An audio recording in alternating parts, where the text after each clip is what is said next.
March 21 காலை 9 மணியிலிருந்து மாலை 4 மணி வரை குடும்பத்தை பற்றிய தியானம் நடத்தப்படுகிறது.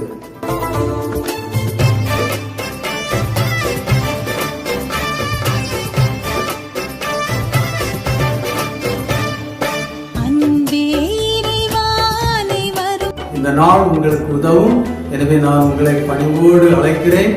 நீங்கள் மார்ச் 21 எம்மாவுஸ் ஆன்மீக மையத்தில் நடக்கின்ற இந்த ஒரு நாள் குடும்ப வாழ்க்கையின் தியானத்தில் பங்கு பெற்று இறைவனுடைய ஆசீரை நிறைவாக பெற்றுக் கொள்வீர்களாக. உங்கள் அனைவருக்கும் இறைவனின் ஆசீர். God bless you. கண்டிப்பாக இந்த ஒரு நாள் தியானத்தில் கலந்து கொண்டு பங்கு பெறுங்கள். நன்றி.